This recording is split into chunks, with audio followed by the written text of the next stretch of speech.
Salut à tous, on se retrouve pour un nouveau commentaire de l'EFJ, donc c'est la session de janvier-février 2024, ronde 2, et c'est la partie entre Nicolas et Darius.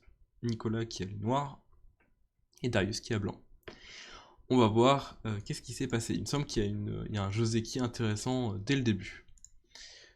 Donc dans la partie, noir a approché en bas à gauche, et blanc joue le Tsuke, qui est une variation possible, et joue immédiatement le Kema. Alors, c'est plus fréquent maintenant de voir plutôt le Tobi, pour une raison qu'on va voir dans la partie, c'est que le Kema laisse des faiblesses autour de A. Ces faiblesses, généralement, on les voit pas immédiatement exploitées, mais en tout cas, Tobi semble un coup assez équilibré pour éviter ça. Donc après le Kema, Noir décide de couper tout de suite, et de manière générale, cette coupe est très intéressante, mais elle est généralement meilleure à préparer, et on va voir ça rapidement. On va voir ça au travers de la variation de la partie en fait. Quand donc noir coupe, blanc connecte, noir pousse, année. Donc là on peut pas double année avec les blancs, on perdrait immédiatement des pierres, donc on est obligé de pousser. Ici les deux joueurs connaissaient plutôt bien puisqu'il faut d'abord effectivement année. Si on pousse une fois de plus avec noir, on risque de laisser la descente qui déforme complètement noir et lui empêche d'avoir une base de vie.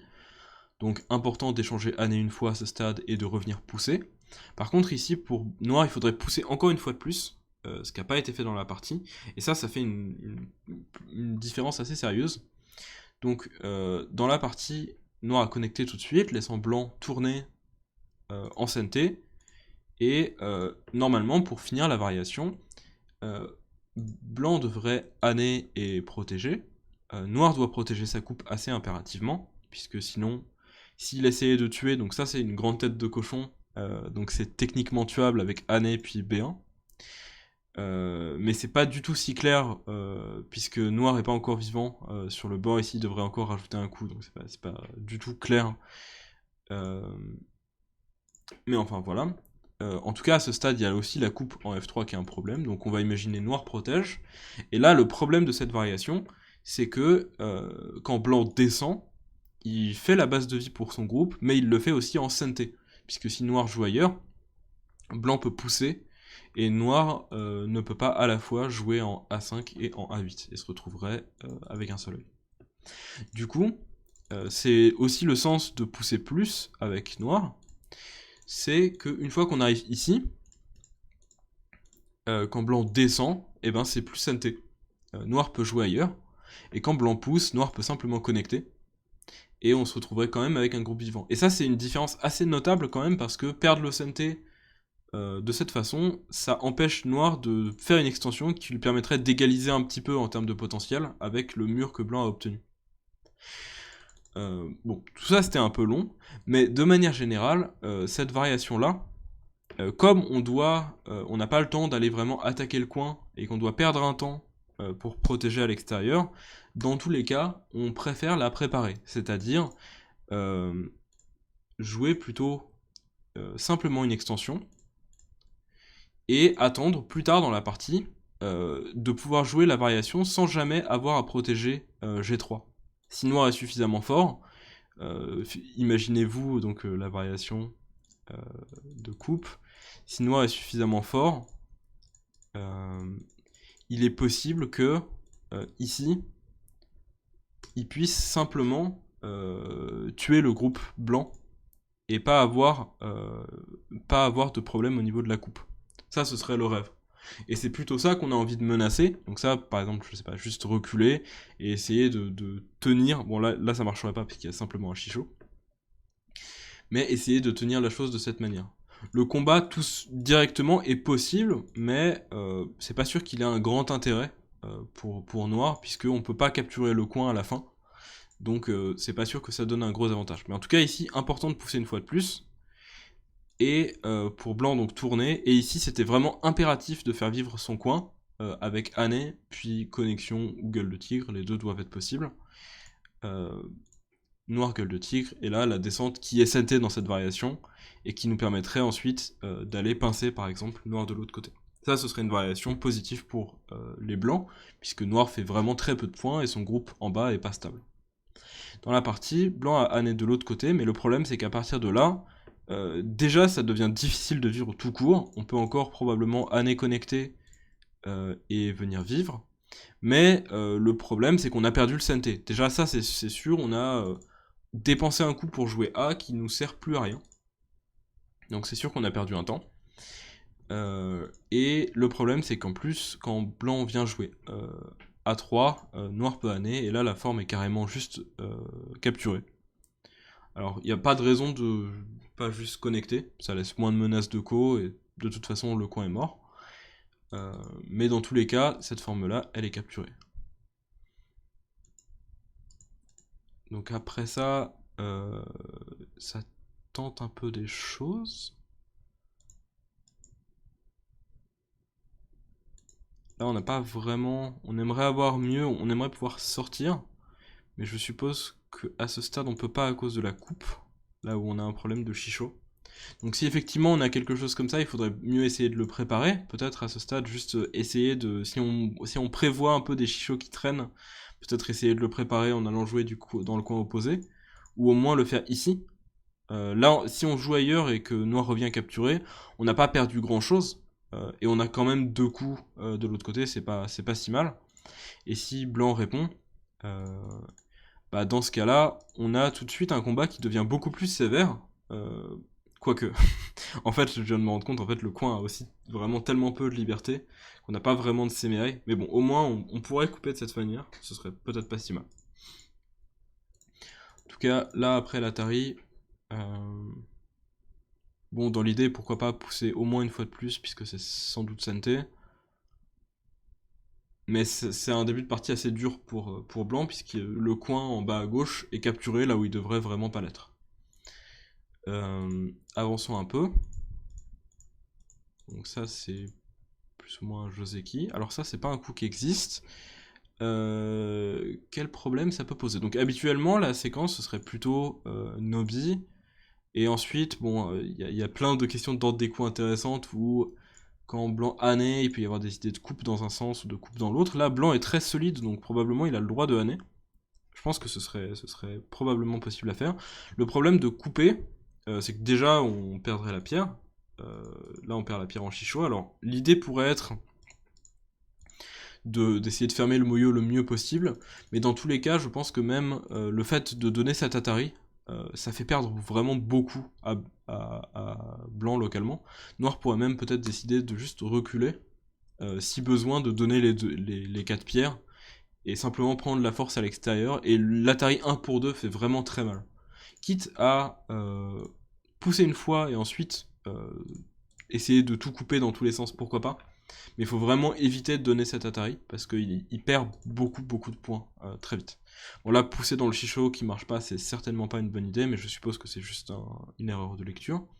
Il vaudrait mieux pour les blancs tout de suite reculer et pousser. Ce serait pas un résultat catastrophique. Mais après ça, bon, on a déjà donné pas mal. Et ici, point intéressant, donc dans ce genre de partie, faut bien se rappeler que on est là encore au début. Il y a des grands espaces à contester. Sur le bord droit, il y a encore beaucoup de points que noir peut faire, que blanc peut faire aussi. Ce que représente cette zone en termes de territoire, c'est vraiment pas si grand que ça. C'est une trentaine de points au grand maximum, et c'est encore tellement de trous, on doit rajouter avec blanc tellement de coups, au moins 2, mais on a encore des faiblesses autour de C qui sont problématiques, donc peut-être même 3, pour fermer la zone, que si on rapporte ça au nombre de points gagnés par coup, on n'arrive vraiment pas à quelque chose de bon. Ici, pour les noirs, on aurait vraiment 2 options qui sont bonnes. La première, c'est juste d'aller jouer, on continue avec nos priorités du Fuseki, à savoir, on joue un coin et un grand espace, mais on pourrait aussi simplement Atari, par exemple, et continuer à contester notre propre zone, notre propre grosse zone, puisque ici, en fait, c'est pas du tout clair si blanc au centre fait plus ou moins que noir en haut. Et le truc, c'est que noir en haut a mis beaucoup moins de pierres, a dépensé beaucoup moins de pierres et d'énergie pour le faire. Donc si les blancs ferment leur territoire et que les noirs commencent à fermer leur territoire, là les noirs ont un très net avantage. Il faut pas avoir trop peur de ce genre de territoire central en début de partie. Là avec les blancs, disons, je serais plutôt content presque que non seulement noir donne une cible qu'on va peut-être pouvoir chasser pour la capturer, puisque blanc est moins bien, donc il serait heureux d'avoir ce genre d'opportunité, mais surtout serait heureux peut-être de juste aller jouer ailleurs et d'occuper un autre gros point pendant que noir passe du temps à jouer au centre, ce qui ne lui rapportera jamais de territoire. Donc ici, je pense que la meilleure stratégie pour les noirs, c'était vraiment Atari pour déformer, et ensuite Année. La coupe est pas un problème, je pense. On a juste capture, et c'est trop difficile de garder toutes les pierres avec blanc sur le plateau. Si on poussait, par exemple, noir peut continuer de pousser, et on va avoir un moment là où on va avoir un souci du côté A et un souci du côté B, et on pourra pas résoudre les deux. Donc la coupe, je pense que ça ne marchera simplement pas. Même ici, probablement pour les deux joueurs, même pour blanc, je pense que c'est plus gros de continuer de jouer ailleurs, parce que on est à un stade du jeu où les points, enfin les grands espaces sont plus importants que des pierres qu'on peut rapporter, et ici noir qui capture, ça ne le rend pas vraiment plus vivant, nulle part. Donc je pense pas que ce soit un combat qui soit nécessaire pour les joueurs. Mais bon, au final, ça se passe plutôt bien pour noir, qui récupère encore plus de cailloux. Et là, à nouveau pareil, pour blanc, important vraiment, aller occuper un grand espace, un coin. Ce genre de coup, ça vaut facilement plus de 15 points. Donc, enfin, c'est difficile à estimer, mais c'est très possible que ça vaille plus de 15 points. Alors que de tourner, ça nous rapporte, on va dire, les 4 points qui sont par là, mais c'est pas clair si ça nous en rapporte beaucoup plus. Donc avec blanc, on gagnera pas la partie en faisant juste ce gros territoire. Donc il faut aller en chercher un autre, et aller en chercher un autre, ça implique d'aller là où il y a de l'espace.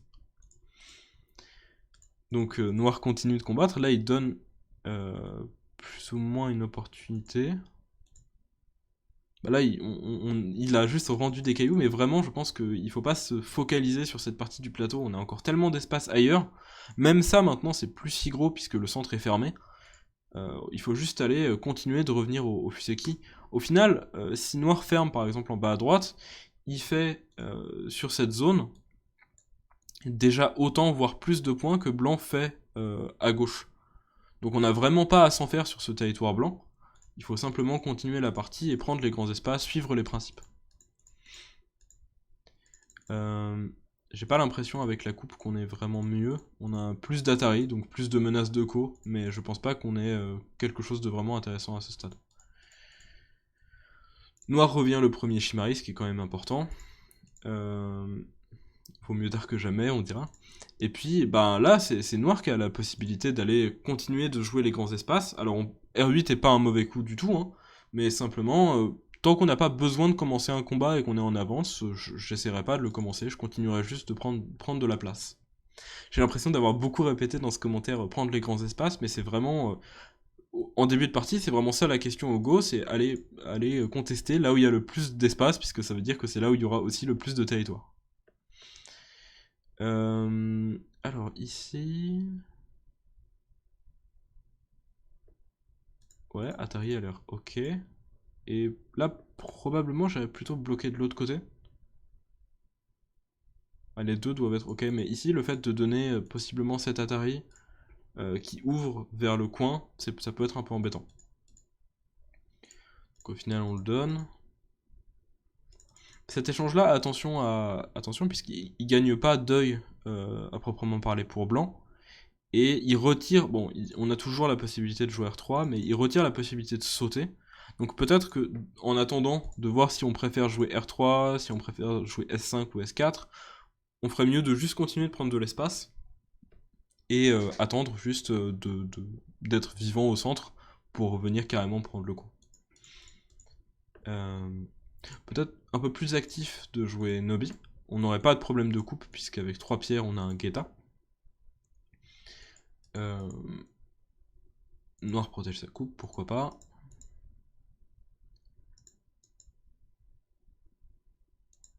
Ok, alors là, pour noir, je pense vraiment le plus simple, c'est... Alors déjà, on peut regarder la connexion, ça peut être amusant. Donc je suppose que blanc comptait sur un Chicho sur le fait que ce soit briseur de Chicho. Et ici je pense qu'on peut quand même jouer le Chicho jusqu'au bout. Puisque à la fin quand blanc capture, noir Atari, on peut quand même revenir capturer. Voilà, c'est petite séquence intéressante, petit SOG à connaître. Mais ici on aurait quand même, comme on est très proche du bord, le Chicho marcherait quand même pas. Donc blanc pourrait descendre et capturer, mais ce serait pas l'échange de 1 pour... Enfin, on va dire de H15 pour 1 et 2 pour 3. C'est pas forcément un échange qui fait beaucoup gagner. Après, pourquoi pas reculer, mais ici, il faut vraiment bloquer, je pense, ça perd vraiment rien de le faire. Laisser ici, là on a encore la possibilité de le faire, mais laisser la coupe en CNT, ça me paraît être une grosse perte pour pas grand chose. Mais par contre, ici, plutôt que de la capturer, il faut voir plus grand avec blanc. Il faut continuer de pousser. Parce que si noir obtient tous les Atari ici, il va créer au nord beaucoup plus de territoire que blanc va en créer avec la capture des 2 pierres. Donc blanc doit absolument capturer les pierres, mais de cette manière-là. Là, noir a pas vraiment d'option de sortir ses pierres, il arriverait probablement pas à faire 2 yeux ou à se connecter. Mais ici, juste noir qui obtient les 2 Atari, ça lui donne au nord, s'il fermait juste son territoire, ce qu'il vient de gagner avec ces 3 coups, c'est bien supérieur à ce que blanc a gagné de l'autre côté. Donc bien faire attention à ça. La séquence était bonne, cette coupe pour les blancs, elle était vraiment très forte, mais il faudrait juste continuer de pousser en avance, comme je le répète, un peu à tous les commentaires. Noir vient protéger, bon, pourquoi pas. Le centre me paraît pas important. Encore une fois, prenons un instant. Donc on voit que blanc a 2 murs qui se font face au centre. Mais est-ce qu'il peut vraiment y faire du territoire alors qu'on peut y venir en partant de C, en partant de D, en partant de E? J'ai pas l'impression. On a tellement de trous, tellement pour blanc faire du territoire, ça impliquerait de rajouter tellement de pierres. Là, 4 pour faire, je sais pas, 20 points de territoire. 4 pour 20 points, ça fait 5 points par coup. Et 5 points par coup, on peut les avoir beaucoup plus facilement avec noir. Simplement, on ferme nos territoires. Si pendant le temps où blanc joue ce genre de coup, ferme son territoire, noir obtient, bon, je schématise un peu, mais noir obtient ne serait-ce que ça, même comme ça, avec blanc qui obtient le territoire maximum auquel il pouvait prétendre, même comme ça, blanc a gagné moins de points dans les 10 derniers coups que noir. Donc ça montre bien que vraiment le territoire au centre, il faut pas se focaliser trop dessus quand on a autant de trous. Puisqu'on se crée des combats là où ça pourrait mal tourner. On pourrait finir par perdre des pierres. Ici on se rend compte, là typiquement blanc capture des pierres de noir. Donc noir perd des points. Alors il semble que noir avait assez d'avance pour que ça aille. Mais au final, ce dont on se rend compte, c'est, je vous disais tout à l'heure, le plus gros territoire possible pour les blancs, c'est 20 points. Là, on a déjà 6, du coup. On a déjà donc 4 de plus, donc on a déjà 10 points. On a réduit les noirs qui finissent en goté de probablement 5 points, donc on a 15. Et on n'a pas gagné de points au centre. Et on risque, puisque là, noir doit protéger... noir doit nécessairement protéger ici. On risque après le de donner encore ici, on va dire 8 points. Donc on a 18 points de gagner pour les blancs pratiquement, moyennant un co. Et donc on voit que finalement toute cette tentative de jouer des combats pour les noirs depuis le début, elle a fait que perdre des points. Tout ce combat là, c'est pas seulement que noir, comment dire, que blanc n'a pas été réduit, mais en plus noir a perdu des points en essayant de réduire. Donc vraiment bien se focaliser sur le centre n'est pas une source de points quand on a autant de trous. Ici, noir devrait minimiser les dégâts juste en reculant, en capturant et en fermant son territoire au nord. Je pense que il est encore gagnant dans ce cas de figure là. Mais justement, en essayant trop on va dire de se focaliser sur ces captures là, finit par arriver. Là, blanc devrait tant pis pour ce groupe là, on a encore des connexions par au-dessus, on devrait juste essayer de descendre Et noir a vraiment, une grosse perte sur cette séquence-là. Au final, noir arrive à connecter, et la partie continue. Donc ici, on peut regarder la capture de la pierre. Donc ça prendrait 2 coups, ici et ici, pour faire 1, 2, 3, 4, 5, 6, 7, on va dire 8 points de territoire. Donc 2 coups pour 8 points, ça fait 4 points par coup. 4 points par coup, ça veut dire que probablement à ce stade, il y a des coups plus gros. Probablement, quelque chose comme ça vaut beaucoup plus de 4. Donc avec les blancs ici, une fois que noir s'est connecté, on n'a pas de problème de vie. Donc on devrait commencer, à mon avis, par aller essayer de réduire au nord d'une manière ou d'une autre, puisqu'il y a un territoire beaucoup plus gros que 8 points qui s'y dessine. C'est un peu notre dernière chance là de rattraper dans cette partie.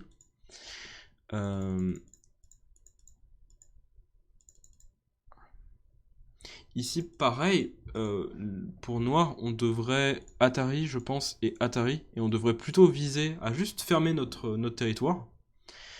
Parce que de cette manière, alors on a effectivement une coupe, mais on aurait déjà ça. Bon, c'est pas sûr que ça gagne vraiment des points pour noir à la fin, puisqu'on va devoir sacrifier probablement les 2 pierres. Quelque chose comme ça. Mais même juste en donnant Atari et blanc qui continue de pousser, ben, on a capturé 2 pierres, mais on a perdu une grosse partie de notre territoire au nord.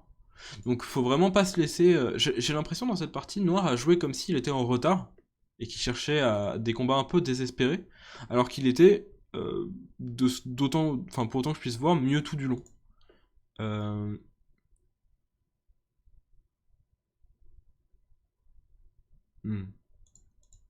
Ouais, donc là, malheureusement, il n'y a rien qui marche, semble-t-il, pour les blancs. Les pierres sont juste capturées. Ça passe pas de peu, mais ça passe pas. Alors, ça c'était pas extrêmement maîtrisé, on va revenir un peu dessus. Donc le plus simple par rapport à ce genre de glissade, ce serait simplement bloc, blanc recule, et on Atari, après on connecte. Ça je pense que c'est le plus simple. Se pousser, il n'aide pas vraiment à quoi que ce soit, sinon il rend les choses plus difficiles pour arrêter blanc. Et ici...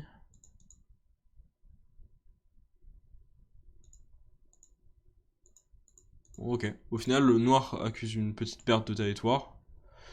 Ah oui, blanc doit quand même rajouter un coup ici. Parce que sinon on a le Yotoshi. Oula, quoi? Pardon. J'étais un peu étonné. Mais ici, en fait, je pense que c'est le mauvais timing parce que blanc peut quand même déchirer. À mon avis, il faut soit on ignore tout de suite pour aller à Atari, et pourquoi pas, soit on connecte, mais maintenant c'est plus gros probablement de bloquer. Si on Atari sur les pierres, qu'on descend, capture, ça c'est quand même, ça fait beaucoup de points perdus. À la fin, je sais pas trop comment on arrête ça, mais si on est obligé de donner ces pierres là, on a gagné quelque chose comme, je sais pas, 12-13 points en haut, mais là en bas à droite on a perdu beaucoup plus que 12-13. On a perdu probablement plus de 20 points. Donc attention à ce genre d'échange. Ah d'accord. Donc au final, noir capture, mais noir vraiment, et là il faut juste bloquer. Pas laisser blanc rentrer. Et après ça...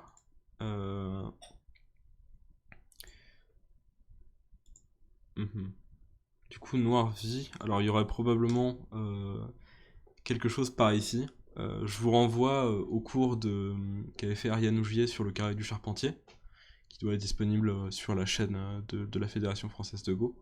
Bon, le commentaire dure déjà depuis un petit moment, donc je vais pas rentrer dans les détails du Sumego. En tout cas, noir perd beaucoup.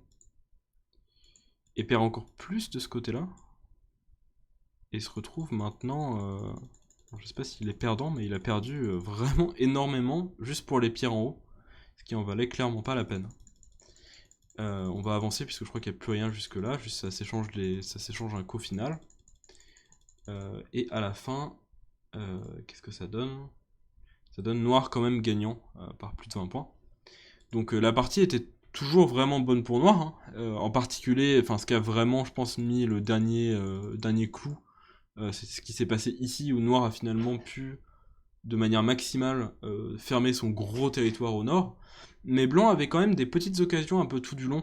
Il aurait pu ignorer ici pour aller réduire. Il aurait pu ici déchirer déjà au travers à la place de la capture des 3 pierres. Il pouvait peut-être essayer de tuer le groupe en bas à droite. Enfin, il avait pas mal de possibilités. Donc pour les blancs, bah, il y avait quelque chose ici. Probablement le plus simple reste de Toby, mais Kema est possible aussi. Mais ici, vraiment important de revenir protéger son groupe dans le coin. E2 est absolument obligatoire ici. Après ça, toute la partie était globalement compliquée, et Blanc a cherché des choses, mais il fallait vraiment aussi se focaliser sur ce bord nord qui aurait pu être, qui a fini par être très grand, mais que Blanc comme Noir avaient tous les deux des opportunités tout du long de réduire ou d'attaquer. Et pour Noir, je pense qu'il faut vraiment se focaliser sur là où il y a de la place, parce que et là où il y a de la place qui est loin du centre, parce qu'on a beaucoup plus de facilité à faire du territoire dans les coins et sur les bords que vers le centre. Voilà pour ce commentaire, j'espère vous retrouver bientôt pour d'autres commentaires de l'EFJ. A bientôt.